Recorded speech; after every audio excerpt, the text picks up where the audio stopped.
Friends, मैं अश्विनी कुमार आपका अपना YouTube channel UP board online education स्वागत करता हूं।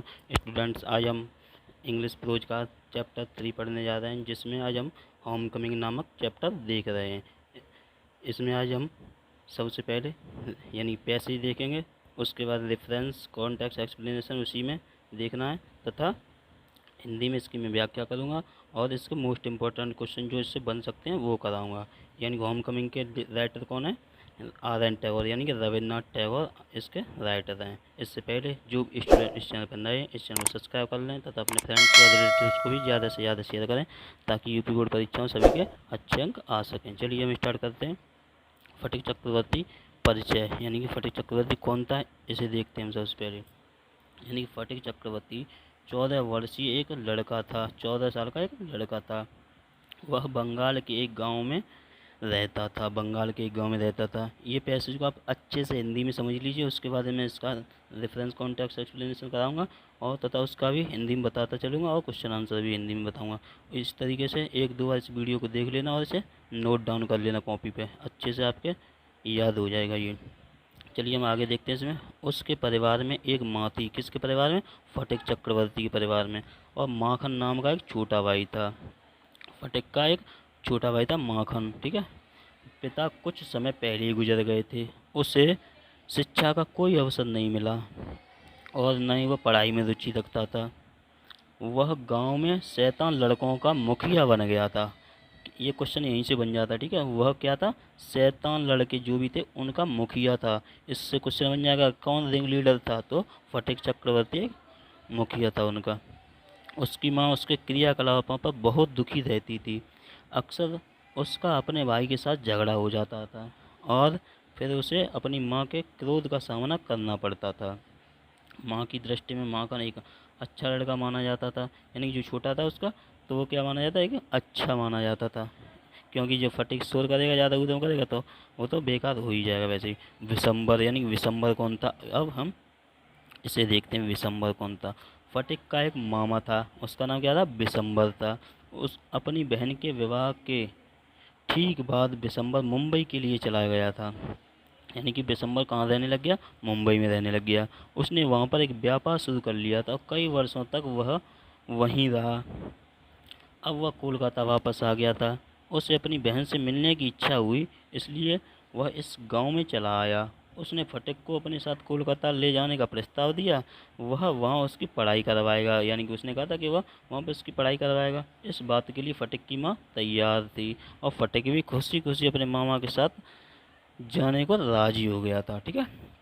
अब क्या होता है? फटिक कहाँ पे जाएगा? फटिक की कोलकाता की ज़िंदगी, यानी फटिक जो है कोलकाता जाता है मामा के साथ। जब वह वहाँ पहुँचा तो उसने पाया कि वह अपनी मामी के लिए एक अनचाहा अतिथि था। यानी कि उसकी मामी जो थी, मामी, तो उसे क्या करती थी? पसंद नहीं करती थी। वह उसे पसंद नहीं करती थी। इस परिवार के बच्चे भी उससे नफरत करते थे। वह स्कूल में एक पिछड़ा हुआ बालक था। उसे वहाँ बहुत बेचैनी का अनुभव हुआ। वह बाहर खुले खेतों की ओर जाना चाहता था, परंतु कोलकाता के मकानों और दीवारों से घिरा हुआ था। यानी कोलकाता में जो उसका मकान था मामा का, वो किससे? दीवारों से घिरा हुआ था। अब वह अपने गांव के बाहर, गांव के घर के बारे में सोचता था। उसे उन हरे भरे खेतों की याद आती थी जहां वह अपनी पतंग उड़ाता था। वहां पर नदी का किनारा था। वह इधर उधर घूमता था। वह गांव में अपने साथी लड़कों के बारे में सोचता था। उसे अपने माँ के पास जाने की तीव्र इच्छा होती थी, यानी कि अब उसे भी वहाँ पर अच्छा नहीं लग रहा था, ठीक है। माँ के प्रति प्रेम प्रत्येक प्राणी के स्वाभाविक रूप से होता है, यानी माँ का प्रेम तो माँ का ही होता है, सभी को है, मतलब होता है माँ का प्रेम, ठीक है। यानी कि अब ये है फटिक की सुखद वापसी, यानी हुई फटिक की क्या हुई यहाँ पर? सुखद वापसी हुई, ठीक है। कैसे होती है? एक दिन उसकी पाठ्य पुस्तक खो गई। उसके मामा उसका अपमान करते थे। ममेरे भाई जो थे उसके, यानी कि मामा के बच्चे, और उसका अपमान करते थे। उसकी मामी उससे हमेशा घृणा भाव से बोलती थी, इसलिए वह जब स्कूल से लौट रहा था तो वह घर नहीं पहुंचा। विशंबर ने उसको लगभग हर जगह तलाश किया, यानी कि उसके मामा ने उसको हर जगह ढूंढा। जब वह निराश हो गया तो उसने पुलिस स्टेशन में FIR कर दी। पुलिस ने उसे बेहोशी की हालत में सड़क के किनारे पड़ा हुआ देखा। उसे तेज बुखार था। बरसात में भीगा हुआ था विशंबर को वह मिल गया, यानी कि डॉक्टर को बुलाया गया। उसने मरीज को कठिन हालत में पाया। विशंबर ने फटिक की दशा के बारे में अपनी बहन को सूचना भेज दी। उसने फटिक की देखभाल की और अच्छे से संभव तरीके से उसकी सेवा की। फटिक की माँ आ गई। उसकी दशा देखकर बहुत रोई। फटिक ने अपनी आंखों को खोला और अपनी माँ को देखा। वह अस्पष्ट आवाज़ में बोला, माँ, छुट्टियाँ आ गई हैं। यानी कि माँ को देखकर वो क्या बोला, माँ अब छुट्टियाँ आ गई हैं। यानी कि इतना ये आपका इस पाठ का सारांश था। यानी कि इस पाठ का सारांश को आप अच्छे से एक बार फिर से देख लेना अगर समझ में ना आए। ये क्या है, यहाँ पे ये पैसेज दिया हुआ है, ठीक है। ये पैसेज है, मोस्ट इम्पोर्टेंट पैसेज है, यहाँ से इसे नोट कर लेना, ठीक है। फटिक विप्ड हिज फेस, मैंने जैसे पिछली बार भी बताया था कैसे लिखना है। यानी कि यहाँ से यहाँ तक लिख लेना, उसके बाद में dot dot dot dot dot लगा लेना, और फिर उसके बाद में क्या करना है, यहाँ से लिख देना है आस्क्ड हिम अगेन, ये लिख देना, ठीक है। लास्ट में डॉट डॉट के बाद में ये आस्क्ड हिम अगेन है कर लेना।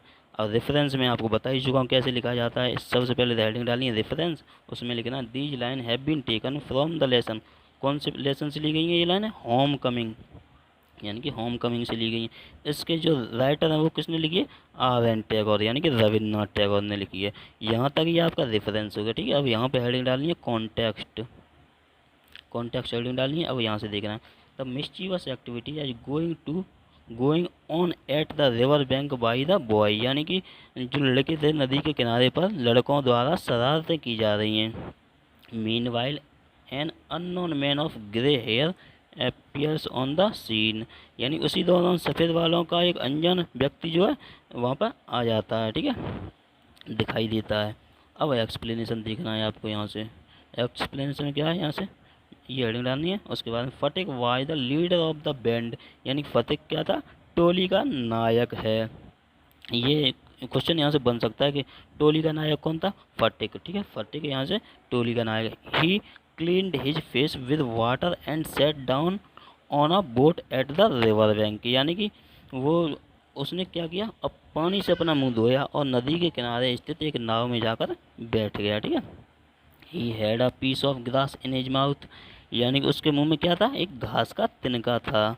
एट दैट मोमेंट, उसी क्षण अ boat landed here and a middle age man got down from it, यानी कि उसी क्षण वहाँ पर एक नाव आकर रुकी और उसमें से एक अधेड़ व्यक्ति उतरा, यानी कि अधेड़ व्यक्ति का मतलब मिडिल एज मैन, यानी कि बीच की आएगा व्यक्ति उतरा। His hair were grey and had dark moustache, यानी कि जो उसके बाल जो थे कैसे थे, सफ़ेद थे और उसकी मूछें घनी थीं। He wanted to meet the Chakravarti family, और चक्रवर्ती फैमिली से मिलना चाहता था। सो ही केम नियर टू फटिक, इसलिए वह फटिक के पास आया। And ask the residence of Chakravarti family, और वहाँ पर चक्रवर्ती फैमिली का पता उसने पूछा।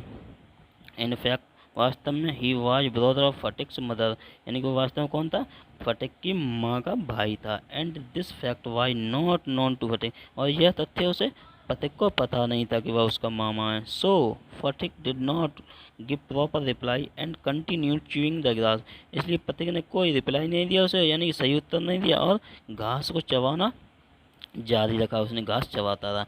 This activity shows how naughty was Phatik, इससे पता चलता है कि फटिक कितना शरारती था। He was non serious in all his action, यानी कि इस गति से, यानी कि जो है वो अपने सभी कामों में कैसे लापरवाह था वो इससे पता चलता है, ठीक है। अब हम यहाँ से देखते हैं कि यहाँ पर कौन से मोस्ट इंपॉर्टेंट क्वेश्चन है इस चैप्टर से वो बन सकते हैं। एक क्वेश्चन ये बनेगा पहला, who was the ring leader among the boys of the village, मैंने अभी बताया था, यानी गांव के लड़कों का जो सरगना था यानी कि मुखिया था कौन था, फटिक था। बस इतना याद रखना है, Phatik Chakravarti was the ring leader of the village, ठीक है। और दूसरा मोस्ट इंपॉर्टेंट क्वेश्चन इस चैप्टर से कौन सा बन सकता है उसे देखते हैं। दूसरा ये रहा, Phatik why was Phatik excited to go to Calcutta, यानी फटिक कलकत्ता जाने के लिए क्यों उतावला था, क्यों उत्सुक था, क्योंकि Phatik was living in a country side, वह यानी देहात में रहता था। He became extremely excited as now he would be able to see a big city like Calcutta, यानी कि वो अत्यधिक उतावला उठा क्योंकि अब वो कलकत्ता जैसे बड़े शहर को देखना चाहता था, ठीक है, इसलिए वो ज़्यादा उतावला हो गया। एक लास्ट एक और इम्पोर्टेंट क्वेश्चन से बन सकता है ये वाला, तीसरा, which things were bequeathed to Makhan by his brother Phatik, यानी कि माखन को अपने भाई फटिक से कौन सी जो चीज़ें थी विरासत में मिली थी। यानी कि जो फटिक वहाँ पर चला गया तो उसे कौन कौन सी चीज़ें मिल गई थी।